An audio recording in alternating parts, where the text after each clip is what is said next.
Ready? Start. Our general view in regard to West Asia has been frequently stated. Our approach is not inimical to any country there. It is friendly to all countries, but inevitably our sympathies are with the Arab countries and with Arab nationalism, which represents today the urge of the people. Also, according to our general policy as well as our views on the present situation in West Asia, we do not accept that foreign troops should be in any territory in the area in the circumstances prevailing there. We are convinced that there can be no settlement and no return to normality till foreign troops are removed from the area. Sometimes it is stated that these countries should be treated like tender infants and be under the guardianship of bigger countries. But it is quite clear that they do not like this offer of guardianship and patronage, and in fact, resent such suggestions. One has to take, to some extent, a historical view of the development in West Asia for hundreds of years. These countries in West Asia were under Turkish domination. They came out of it the end of the First World War. The Western powers decided what they liked these countries without really caring much for the wishes of the people. Probably there was no organized way the people to express their view. New nations were created, and the contacts of the Western powers were with rulers of their own creation or chiefly with the gentry. There were few contacts with the people. The whole period between the two world wars was one when Arab nationalism was trying to push out this foreign domination and was gradually making some progress that direction. Then came the war and the post war period when much has happened in the various countries of Middle East. The major factor in West Asia is the growth Arab nationalism in a very powerful, resurgent way. Egypt took the lead in this matter, and under the wise leadership of President Nasser has played a very important part. Nasser, in fact, became the most prominent symbol of Arab nationalism. This fact, which was patent, was neither liked nor appreciated by many powers, and an attempt was made to split the Arab countries. In fact, Arab nationalism, this should not be allowed to happen. The interest of global peace.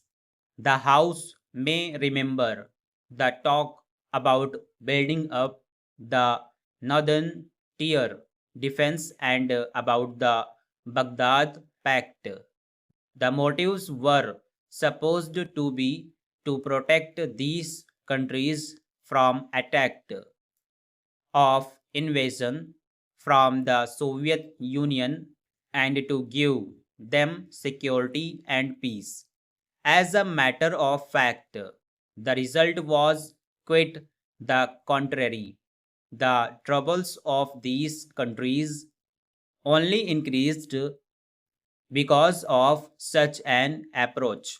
The Arab countries, at any rate, the governments used were divided, some in the Baghdad Pact and some outside it. While the government carried on a cold war against each other, the people almost in every Arab country were powerfully affected by this side of Arab nationalism. Thus, in the countries associated with the Baghdad Pact, there was a gap between the government and the people, the looking more and more towards Arab nationalism and the government looking in another direction and rather ranked against the spirit of Arab nationalism. I believe it surprised even the people in Iraq and Egypt. The surprise was not essentially that it took place, but the speed with which it took place and the complete success which attended it. It showed how utterly divorced from public opinion the government of about Iraq was.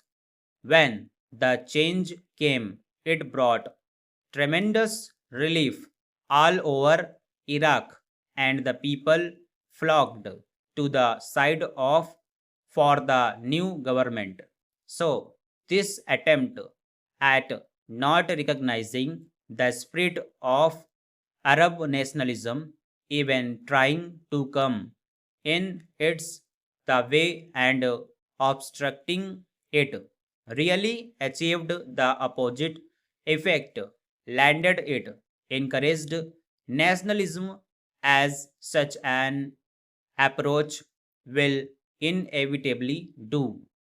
This has resulted in the Arab nations coming nearer to one another and will no doubt bring about a great deal of cooperation between them.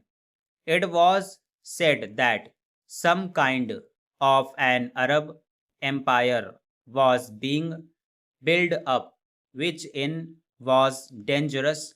I do not know about the future, but I see no empire, much less an Arab empire. The theory of the vacuum is sometimes advanced of as if the removal of the influence of some great powers must necessarily be filled in by some other powers.